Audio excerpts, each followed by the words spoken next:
wrestling fans. My name is Brian Crazy. You are watching the F brand of wrestling and entertainment here on YouTube.com. Thanks for tuning in once again. I am back with my review of the longest running weekly episodic television show in history. That's right, Monday Night Raw for July 16, 2012. It was episode 999. Only 7 days remain till Monday Night Raw hits that monumental 1000th episode, and WWE is currently hyping this for next week's episode. We will see Generation X start off the show. Brock Lesnar will give his answer to Triple H after Triple H challenged Brock Lesnar to a match at the SummerSlam pay-per-view. The Rock will return and let his WWE Championship intentions be known, and the wedding between AJ Lee and Daniel Bryan. Yes, if you missed Monday Night Raw, Daniel Bryan proposed marriage to AJ Lee. We will also see Christian defend the Intercontinental title after the fans chose what championship they wanted to be defended.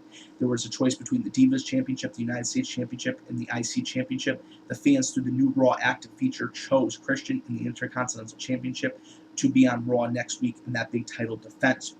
Also, John Cena will cash in his Money in the Bank briefcase next week on the 1000th edition of Monday Night Raw and square off against the current WWE Champion in CM Punk. Next week's Monday Night Raw is promised to be one of the biggest episodes of Monday Night Raw that we have seen in so long.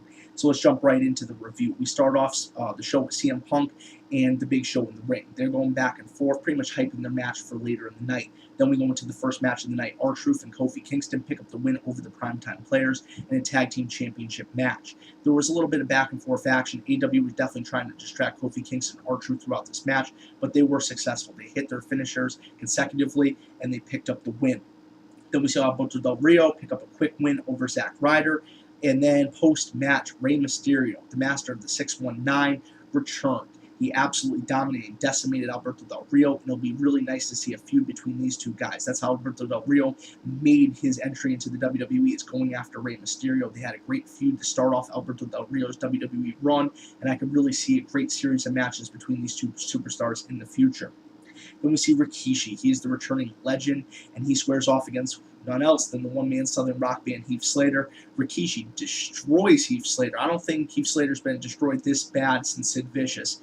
And I mean, my God, kicked him right in the face, did the stink face, went off the rope on him, and that was about it. 1, 2, 3. Post-match, nice surprise. Not only Rikishi danced, but he wasn't joined by Too Cool, but none other than his own sons, the Uso brothers, and they all danced in the ring, very similar to what Too Cool would have done back in the day. It was a really nice segment. It was nice to see Rikishi back in a WWE ring, and he looks pretty good, I do have to say. And it'll be very interesting to see Rikishi have maybe one more run in the WWE.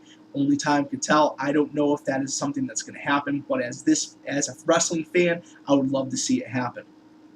Then we go into AJ and Daniel Bryan versus The Miz and Eve. It's great to see Miz back in the WWE. A lot of people question The Miz. They question if he should be in the WWE. They question his abilities. And I think The Miz has come a long way since he's first debuted in the WWE. Every superstar is going to start off green, even a guy like The Miz. If they came in knowing everything possible, how could they get any better? They couldn't get any better. They could only get better from here. And we see The Miz and Eve, unfortunately, lose to the team of AJ and Daniel Bryan. And post-match, Daniel Bryan, this is when he proposes marriage to AJ Lee. AJ accepts, and then we find out that AJ and Daniel Bryan will be on the Peep Show this coming Friday on SmackDown, and next week will be their wedding on the 1000th edition of Monday Night Raw, like I mentioned a little bit earlier in this video. Then we see Jack Swagger go against Ryback, and before the match even started, these two started brawling. The bell never rang. Jack Swagger ended up getting Ryback down, but Ryback ended up just destroying Jack Swagger, basically throwing him out of the ring until he chanted, "Feed me more." Then we see Dolph and Chris Jericho in the ring. This is an in-ring segment, and I think this is going to be a really interesting feud. Dolph Ziggler was just running down Chris Jericho, and Chris Jericho didn't say a word. His response was a code breaker. He goes walking out, and Dolph Ziggler, you see him just laughing. And a lot of people have complained about Chris Jericho and how he's been utilized since he's returned to the WWE. They say, oh, he's just been jobbing. Chris Jericho's not jobbing. He's doing his job. He came back to help push the next generation of stars. WWE needs fresh stars to lead it into the next generation. And guys like Chris Jericho are winding down their wrestling careers. They are looking into other opportunities. They're exploring other opportunities. They're living out their dreams. And in Chris Jericho's case, not only did he always want to be a professional wrestler, but he always wanted to be a rock star. He's been able to do that through Fozzy, which they do produce some pretty good music if you have not checked them out. Might not be your cup of tea, but I enjoy some of the stuff that they put out. And I really would like the feud between these two guys.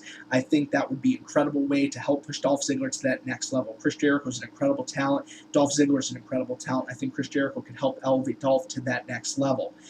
Then we go into Brodus Clay versus JTG. Early on in this match, JTG was trying to work over the injured leg of Brodus Clay, but the big man just turned the tide, ends up hitting his few power moves, and picks up the win. Then we go into CM Punk versus The Big Show. The Big Show was just dominating and decimating CM Punk through this match. He was making him look like his whipping boy. I like CM Punk a lot, but when he's going against a 7-foot giant, it's kind of hard to stand toe-to-toe. And Big Show was just destroying CM Punk. CM Punk got the upper hand only at a couple points, but as soon as you looked like CM Punk was going to actually get the upper hand, Big Show just did another power move. Then we see the Big Show end up losing by disqualification by pushing the referee, and we see CM Punk pick up the win by disqualification. Post-match, it looks like Big Show's going to try to knock CM Punk out with the WMD. This is when John Cena makes the save. Earlier on, John Cena announced that he would be making a huge announcement regarding the Money in the Bank briefcase, and he comes out. And Big Show looks like he's going to allow John Cena to cash in Money in the Bank, step to the side, and John Cena's hesitate. He grabs the mic and announces that he is not going to cash it in tonight. He's going to wait for CM Punk to recharge his batteries, what a lot of us fans expected, for John Cena to do the honorable thing. And John Cena's going to wait till next week. He's going to wait to CM Punk's recharge. He's going to face CM Punk one-on-one next week at the 1000th edition of Monday Night Raw and cash in his Money in the Bank briefcase to try to win the WWE Championship for another time. Now, this is going to be pretty interesting. This adds just another huge reason to tune into the 1000th edition of Monday Night Raw. This is going to be one of the biggest episodes of Monday Night Raw in a long time. We close out the show with John Cena saying, "Oh, I promised a huge announcement," and he ends the show with cracking Big Show in the head with the Money in the Bank briefcase, very similar to how Money in the Bank ended last night. I thought it was a pretty good Monday Night Raw in my opinion. A lot of build towards next week's episode, and I can't wait to see next week's episode firsthand. If I get a little bit more information before the 1000th edition of Monday Night Raw airs, I will provide you guys with an update. Thanks for checking out this video. Thanks for being loyal fans and subscribers of the F and brand of wrestling and entertainment here on YouTube.com. My name is Brian Crazy. I could not do it without you. The show must go on, and I hope my broadcast partner JC Styles returns soon.